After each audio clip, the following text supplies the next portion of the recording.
All right, Saturday afternoon, local swell trackers just want to get this in before the big one hits. The jet stream has been zonal or west to east, kind of leveled off, pretty consolidated overall. We've got some 190 knot pockets in here, but you see this dip, that's a meridional flow anytime it looks like a snake. That's in contrast to what it's been, which is zonal. Well, that dip right there allows circulation at the surface and allows these systems to get closer to us since the jet stream is pointing right down on us, bringing us the biggest swell we've ever seen in March, let alone spring.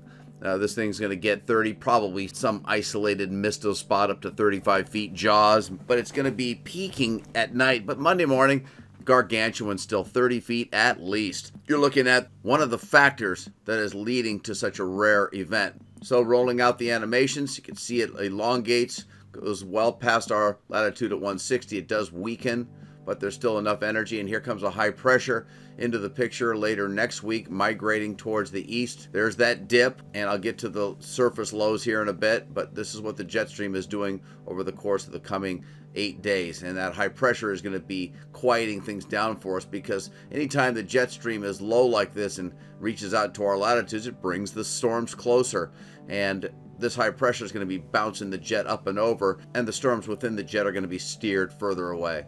Taking a look at the surface winds here for Saturday the 16th.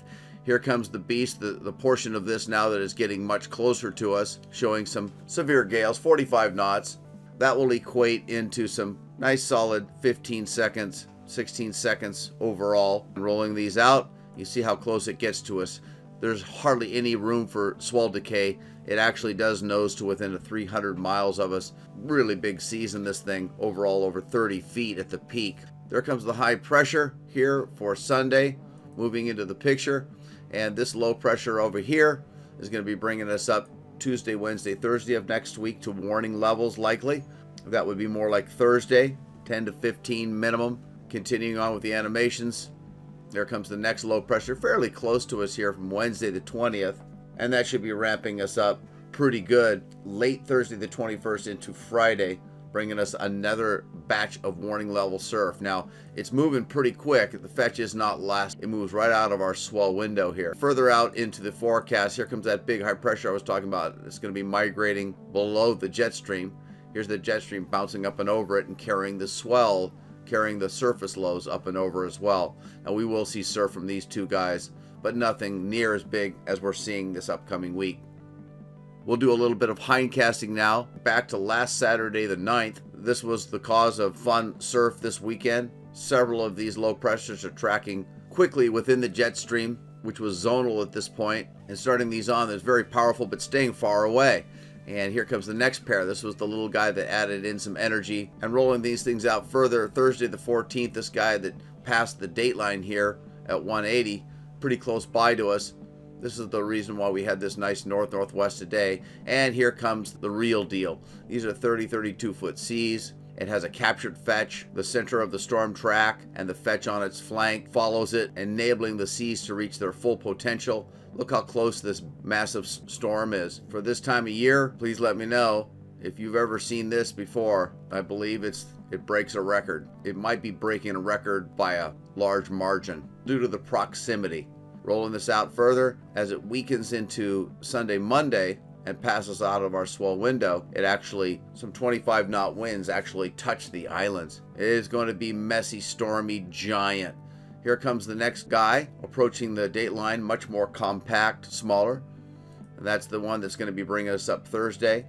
It sure doesn't look like it'll be 15 feet just at glancing at this, but Wave Watch 3 wants to give this at least 15 feet, but I'm going to guess that more likely 8 to 12 for Thursday. We'll wait and see. This nearby storm, because of its proximity, that could be bringing us up Friday, definitely to 15 feet, maybe bigger. Okay, taking a look at the swell periods, you can see the long period forerunners have already passed us.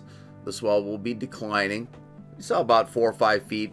14, 15, 16 seconds. Swell periods are always on a distribution graph, like a bell curve. So they start off long and end up averaging out.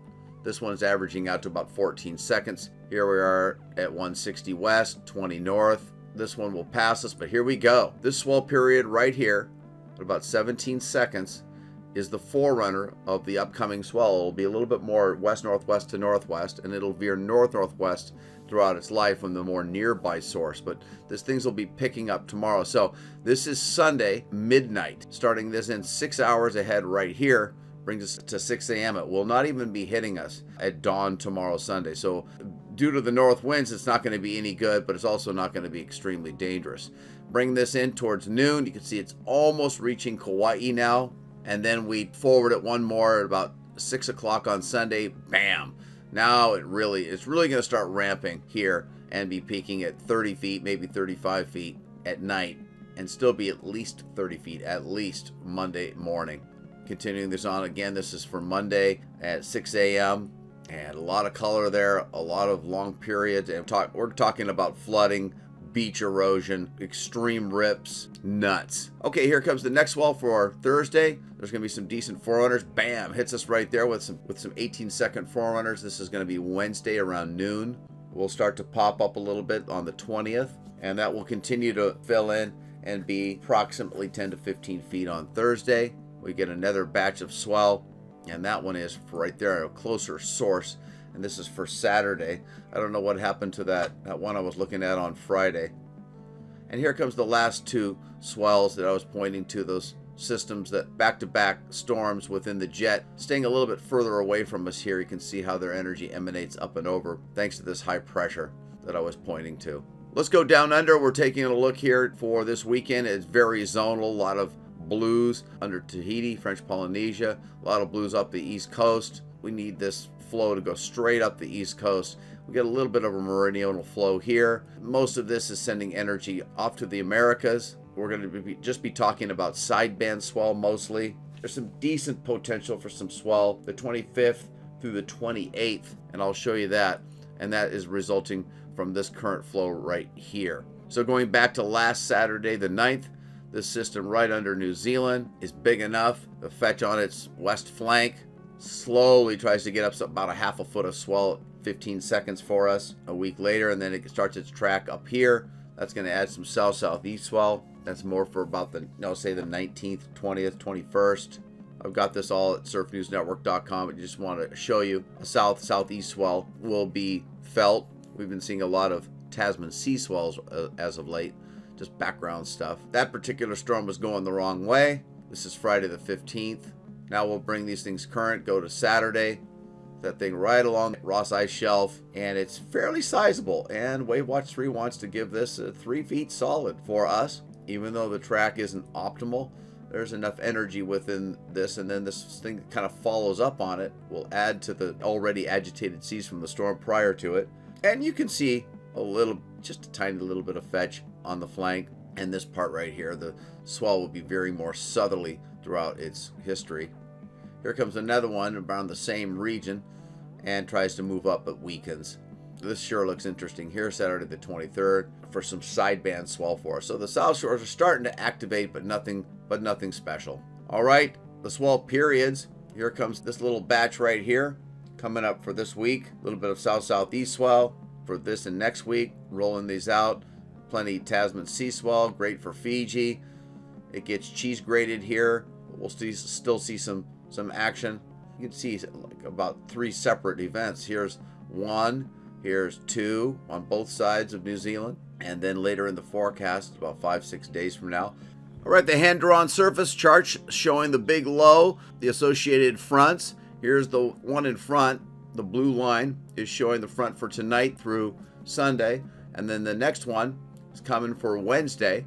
Those low pressures have just shoved that high pressure off to the coast here, and its associated ridge has been pushed down over the islands. That's why it was so clean. That's why the trades were cut as of Friday and through today. But now, because the low pressures are nearing us, we see a shift to northwesterly winds and cold north winds tomorrow, and some weather, especially tonight through the first half of tomorrow. And there's that long fetch from this record-breaking triple X northwest swell. The water vapor loops are showing very stable air mass, the brown, dry, sinking air. You can kind of see just the head of it here. This is 20,000 feet up, but if you get down to lower levels, that's where we're going to see some clouds. But I just wanted to show you the overall pattern. This is why it was crystal clear and is so beautiful right now. Calm before the storm. Here we are down here, and there's the head of the front, and pushing these northwesterly winds. You can see that popcorn coming down. The intertropical convergence zone down here will stay put, where the trade winds from the north pack meet the trade winds from the south pack. And here's another look. There's those northwesterly winds. We've already seen them kicking in, especially for the western islands, Niihau, Kauai, and Oahu. Overall, we're still looking really nice. You can see the convective clouds for the Big Island and Maui. We've seen that as well for us. We did see sea breezes. Now we're seeing the shift, you can see from the northwest with that front, especially hitting Kauai first and then us tonight. So far, overall fairly dry. A few little sprinkles here and there. I think that's mostly convective showers from interior cloud buildup. And we'll end here at windy.com. The winds right here about 14 knots westerly, veering northwest. There's that beautiful fetch, and it's really close to us. This is for 3 p.m.